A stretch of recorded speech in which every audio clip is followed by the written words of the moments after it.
In the Polish film Corpus Christi, we witness the transition of Daniel Bartosz Bielenia from a young man in juvenile detention to almost a state of grace as Father Thomas when he impersonates a young priest.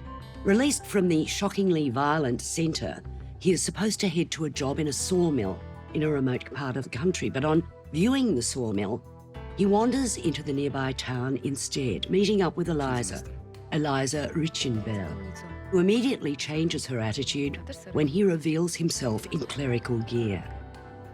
Her mother, Lydia Alexandra Konieczna, is the sacristy assistant at the local church and insists on introducing him to the local vicar. When the vicar becomes ill and has to go away for rehabilitation, he asks the young pretender to take over just for a short time. The town is in mourning after a road accident killed 6 of their young people, including Eliza's brother. The widow of the driver of the other car, who was also killed, is ostracised, and the town won't allow the man to be buried in the village.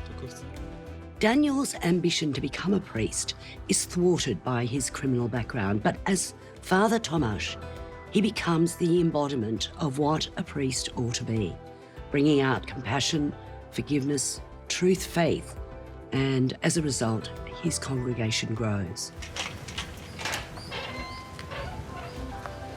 Proszę. Proszę. No chodźcie.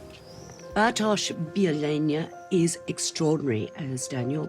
His haunted face reflects his fear, his passion, his doubt, his vulnerability.